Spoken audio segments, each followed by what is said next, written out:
This is Complex Made Easy with Dezan Shira Associates in partnership with Laytons ETL.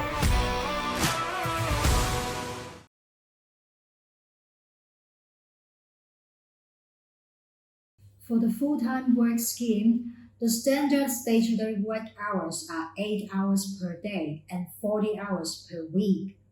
When it is necessary and reasonable to work overtime, the extended work hours per day shall not be more than 3 hours, and the accumulative extended work hours per month shall not be more than 36 hours.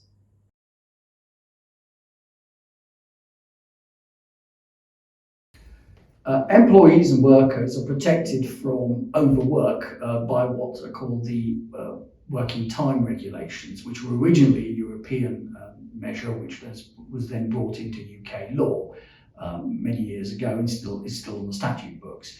In essence, there are limitations on working hours. An employee is not expected or required to work for more than 48 hours a week in any work period.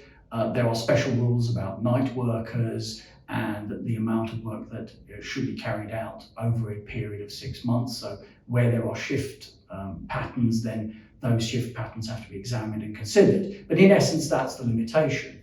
There is the ability to opt out of the 48-hour working limit. That limit is one which is often opted out of by employees and employers, but the employee has the right to rescind that opt-out.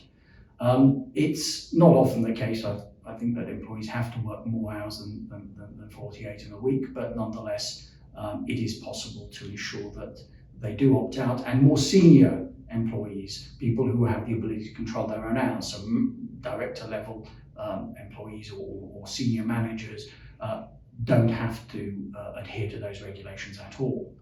The requirement to give employees 20 days holiday and 8 days statutory bank holidays as leave is one which is also imposed by the working time regulations, and it is quite a complicated set of rules, because where people are sick or pregnant or indeed in some other cases they have the right to bring those holidays forward from year to year, but it's a highly complicated area of law and requires quite a lot of advice and careful consideration if there are issues.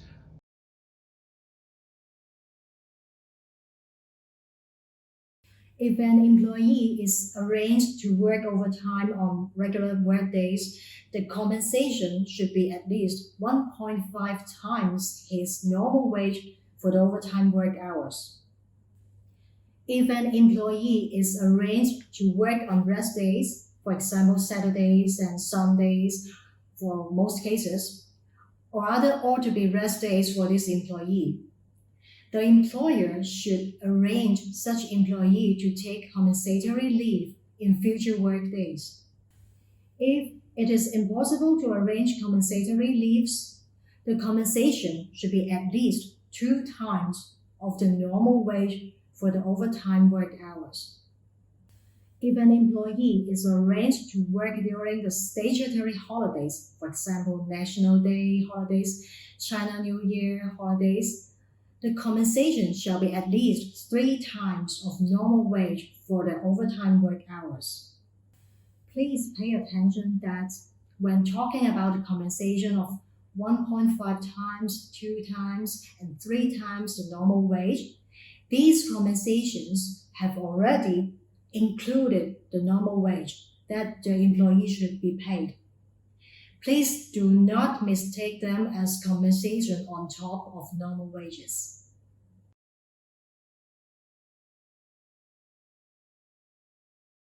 Overtime is not frequently paid for in the UK. There are certain industries where overtime is required because of the antisocial hours that are required to be worked, or excessive hours, of course always subject to the 48-hour working limit unless it's been opted out.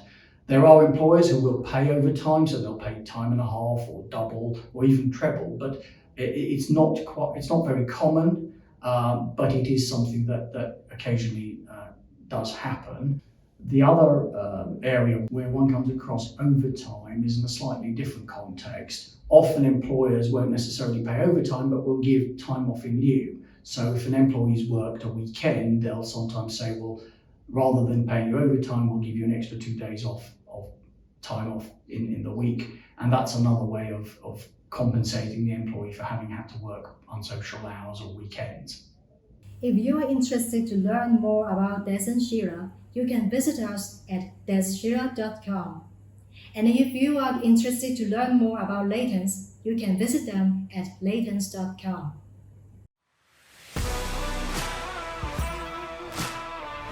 The UK and Ireland desk at Dezan Shira Associates assists British businesses with market entry, legal, finance, and HR in Asia.